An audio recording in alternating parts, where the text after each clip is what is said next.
매일 성경 묵상을 돕는 해설 가이드입니다. 안녕하세요. 묵상코치입니다. 함께 읽고 나눌 말씀은 사사기 18장 21절에서 31절까지 말씀입니다. 오늘 말씀에서 단지파 사람들은 미가의 집에서 신상과 제사장을 훔친 후 이에 항의하는 미가를 죽이겠다고 협박하여 쫓아보냅니다. 그 후에 단지파는 평화로운 라이스를 점령하고 그곳을 단지파의 거주지로 삼습니다. 또한 그곳에 미가의 집에 신상을 세우고 그들과 같이 온 모세의 손자 요나단을 자신들을 위한 제사장으로 세웁니다. 먼저 21절에서 26절 읽겠습니다. 그들이 돌이켜서 어린아이들과 가축과 갇힌 물건들을 앞세우고 길을 떠나더니 그들이 미가의 집을 멀리 떠난 때 미가의 이웃집 사람들이 모여서 단 자손을 따라 붙어서 단 자손을 부르는지라. 그들이 얼굴을 돌려 미가에게 이르되 내가 무슨 일로 이같이 모아 가지고 왔느냐 하니 미가가 이르되 내가 만든 신들과 제사장을 빼앗아 갔으니 이제 내게 오히려 남은 것이 무엇이냐. 너희가 어찌하여 나더러 무슨 일이냐 하느냐 하는지라. 단자손이 그에게 이르되 내 목소리를 우리에게 들리게 하지 말라. 노한자들이 너희를 쳐서 너희 생명과 내 가족의 생명을 잃게 할까 하노라 하고 단자손이 자기 길을 간지라. 미가가 단자손이 자기보다 강한 것을 보고 돌이켜 집으로 돌아갔더라. 미가의 신상을 훔친 단지파는 가족들을 앞세우고 미가의 집을 떠났습니다. 일반적으로 가족과 귀중한 물건들은 뒤에 놓고 보호하는데 여기서 앞세운 것을 보면 미가가 뒤에서 쫓아올 것을 예견한 행동으로 보입니다. 22절에서 그들이 미가의 집에서 어느 정도 멀어지자 미가는 이웃 사람들을 불러 모았습니다. 미가는 일단 600명의 군사가 두렵기 때문에 그들이 집에 있을 동안에는 얼씬도 하지 않다가 그들이 멀어지자 이웃들을 불러 모아서 단지파 사람들을 쫓아간 것입니다. 이렇게 사람들을 모아 단지파를 따라잡은 미가는 그들을 불러 세웠습니다. 하지만 그들은 태연하게 미가를 보며 무슨 일로 이같이 모아가지고 왔느냐고 묻습니다. 무슨 일인지 뻔히 알면서 태연하고 오만하게 질문하자 미가는 분통을 터뜨리며 내가 만든 신들과 제사장을 빼앗아 갔으니 이제 내게 오히려 남은 것이 무엇이냐. 너희가 어찌하여 나더러 무슨 일이냐 하느냐 라고 반문합니다. 미가의 이 말은 미가의 생각을 잘 반영하는데 그는 일단 신상을 내가 만든 나의 하나님이라고 불렀습니다. 이런 미가의 말은 미가의 신앙이 여호와를 믿는 신앙이 아님을 나타냅니다.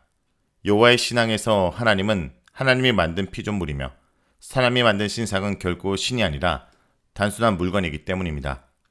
나에게 남은 것이 무엇이냐라는 말은 신상과 제사장을 모두 빼앗아 아무것도 남은 것이 없다라고 강조합니다. 그의 신앙은 신상과 제사장에 의존한 신앙이었는데 그것이 없으니 그를 축복한 하나님도 사라지게 되어 남은 것이 아무것도 없게 된 것입니다. 이것이 신상과 제사장에 의지한 신앙의 결과입니다. 보이는 물건이나 제도를 의지하는 신앙은 그 제도와 물건이 사라지면 신앙도 사라집니다. 단지파는 사과하기는커녕 목소리를 우리에게 들리게 하지 말라, 즉 떠들지 말라라고 명령합니다. 혹시 떠드는 소리에 승질이 급한 사람들이 너를 쳐서 내 생명과 내 가족의 생명을 해할 수도 있다라고 협박합니다. 레인에게도 잠잠하라 하면서 위협하던 단 자손은 이제 미가의 항의를 완전히 묵살하면서 죽일 수 있다라고 협박한 것입니다. 단지파는 힘 있는 자가 약한 자의 것을 빼앗는 것을 죄로 여기지 않고 있으며 심지어 당당하게 여기고 있습니다. 이것은 단지파가 하나님 말씀이 아닌 철저한 약육 강식의 법칙을 따라 살고 있음을 보여줍니다. 사실 미가가 신상을 만들고 레인을 제사장으로 드린 이유는 여호와께 복을 받기 위해서였습니다.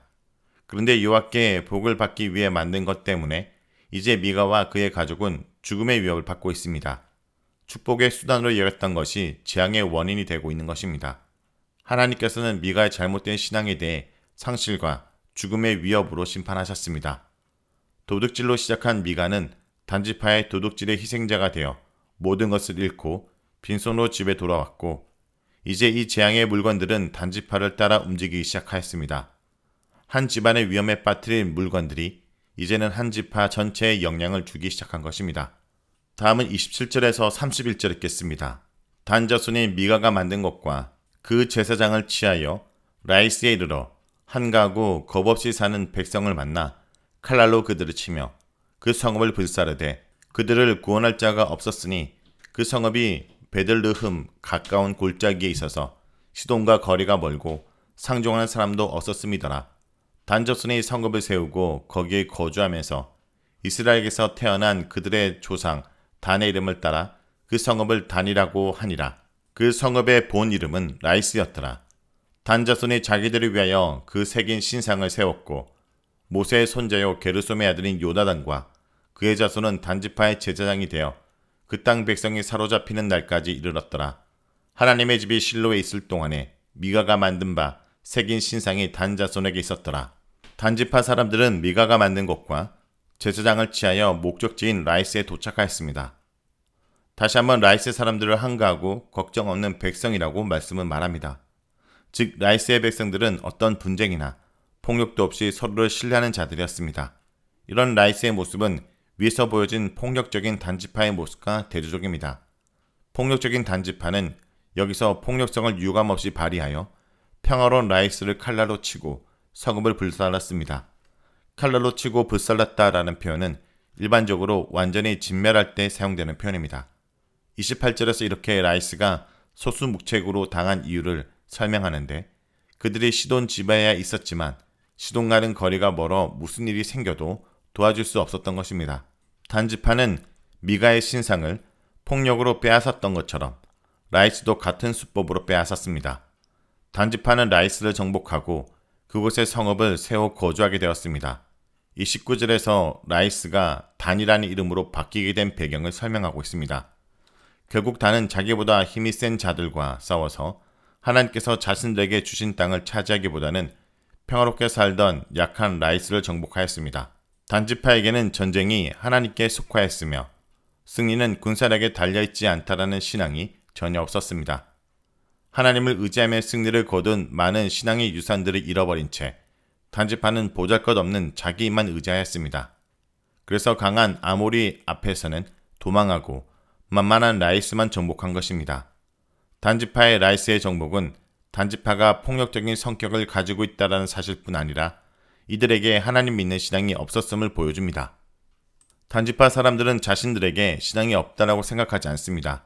이들은 자신들이 하나님을 섬긴다는 것을 보여주기 위해 단에 자리를 잡자마자 신상과 제사장을 세웁니다. 여기서 본문은 이들 제사장에 대해 부연 설명을 합니다. 첫째 제사장이 모세의 손자요 게르솜의 아들 요나단이라고 말합니다. 역사상 가장 유명한 모세의 가문까지 영적으로 부패하였다라는 것을 보여줍니다. 이스라엘이 가나안에 들어온 지 100년도 되지 않았지만 매우 심각한 상황에 이르렀는데 이런 사실을 모세의 가문 출신의 제사장을 통해서 매우 효과적으로 전달하고 있습니다. 30절 하반절에 그 땅의 백성이 사로잡히는 날까지 이 제사장 가문은 존재했다라고 말씀은 말하고 있습니다. 여기서 사로잡힌 날이라는 것은 북이스라엘이 아수르의 포로로 잡혀간 날입니다. 31절은 다시 미가가 만든 바로 새긴 신상이 단 자손에게 있다라는 말을 통해서 단지파에게 오랫동안 지속된 잘못된 죄의가 바로 미가가 만든 신상 때문이었다라는 것을 다시 상기시키며 미가 신상 이야기를 마무리합니다.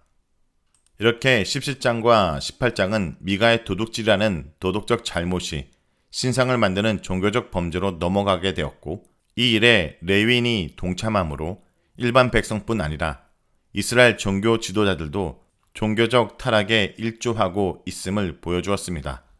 또한 한 가정과 한 레인의 문제에 단지파가 합류함으로써 한 가정의 타락과 한 레인의 잘못된 선택이 한 지파 전체가 잘못된 종교적 행위를 지속하게 하게 되는 결과를 가져오게 되었습니다.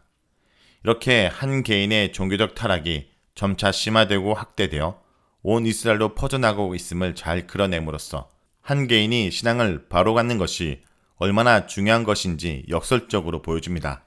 자, 여기까지가 사사기 18장 21절에서 31절까지 말씀입니다. 오늘 말씀을 통해 우리는 무엇을 묵상하고 적용해야 할까요?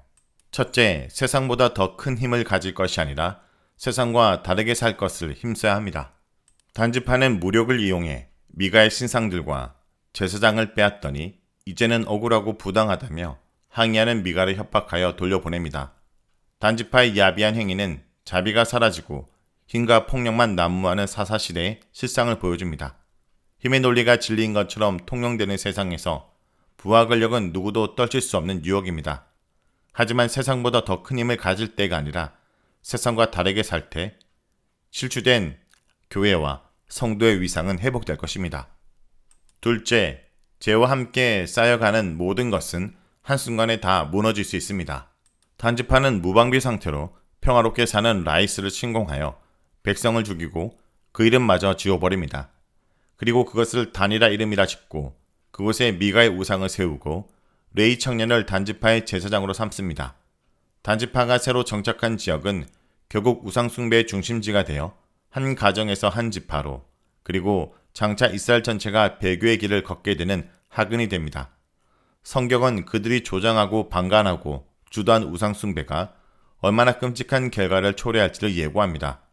아무리 화려한 신상과 명망 있는 사람을 제사장으로 세운다 할지라도 실로의 하나님께로 돌아오지 않는 한 사로잡힘을 면할 수 없습니다. 하나님은 지금도 번영을 축복으로 착각하고 불의를 일삼는 자기 만족의 종교를 향해 분노하십니다. 성도 여러분, 오늘 하루도 하루하루 제 일상이 아니라 순종의 일상을 쌓아가는 주의 백성들이 되길 간절히 기도드립니다.